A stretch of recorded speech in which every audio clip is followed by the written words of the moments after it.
Hello and welcome to the music portion of this week's March Songwriting Madness Challenge. Today's challenge is about writing a song with just two chords, and how do we make that interesting? There are lots of things we can think about. We're going to think about choice of chords, how frequently you change them, and also considering different aspects of texture. If you're a beginning instrumentalist or a beginning songwriter, a really reliable two-chord pattern that you can use is a 1 to 5/7. That is a tonic-dominant relationship in music theory.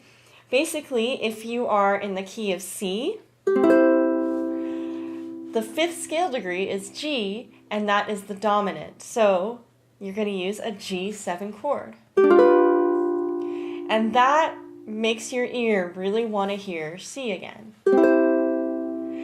So if you're brand new to songwriting and you're brand new to using chords, that might be a good place to start, 1 to 5/7. You can do this in any key. For example, if you're doing it on ukulele, an easy one is F to C7.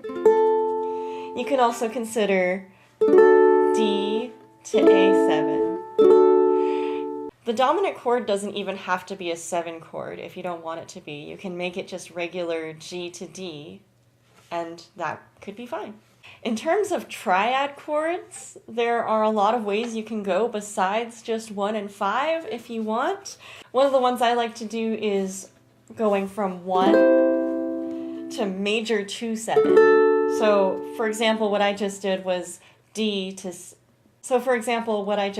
C major to D major, which is not diatonic, but it's okay.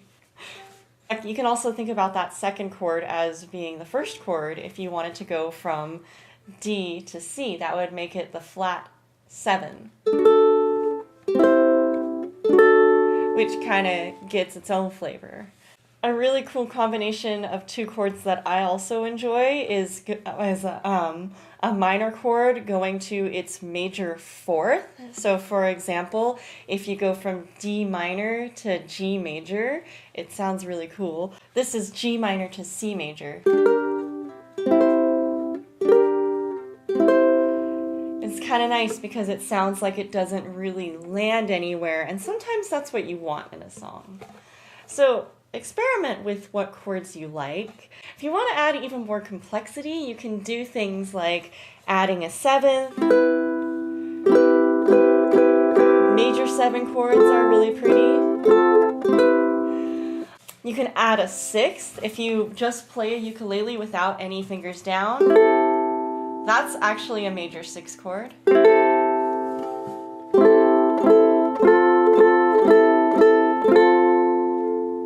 Or if you want to be super fancy, you can add a suspension somewhere. This does require some knowledge of how to play your instrument and what notes are going to be in the chords. So if I have like a C suspended 4 and go to F, then that's kind of cool. It's like a 5/1, but there's an extra note. It kind of adds some richness.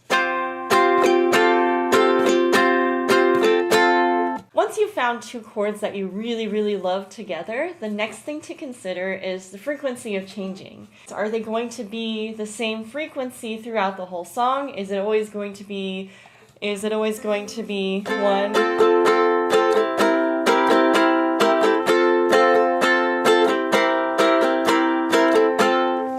Something that I enjoy doing sometimes is having 2 lines of words where it has a certain kind of slowness of changes, and then having like a B section, 3rd line, going a little bit faster and then returning to the slower frequency. You might also consider having a chorus with a different frequency of changes, or having different parts of the song with a different frequency. Finally, the last thing to think about when you're considering writing a 2-chord song is the texture. Are you going to have the same instrumentation throughout the entire song? Are you going to have the same strumming pattern throughout the entire song? Are you going to have loud or soft sections? Are you going to have more instruments in one place, or more words going on in some places than others?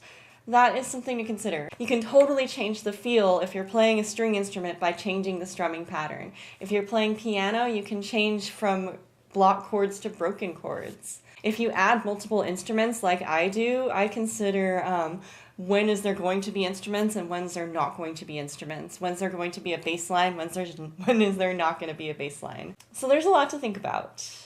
I hope this has been a helpful introduction in how to make a song with 2 chords interesting. I tried to make it relevant to all levels, so if you are very beginning in songwriting, you can have something that you can use.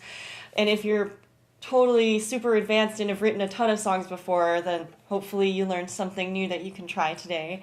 Please let me know how it worked for you and share with me if you feel so inclined. You can use the hashtag #MarchSongwritingMadness so I can find it and so we can find each other's songs. That would be super cool. If you're uploading a video to YouTube, you can use that hashtag in the description and it'll be clickable. Or you can just share in the Google Classroom. If you're interested in joining this challenge, feel free to. I will put the Google Classroom code right here so you can see what we're all doing and be part of the conversation and part of the fun. And until next time, stay mindful, stay musical, and stay out of trouble.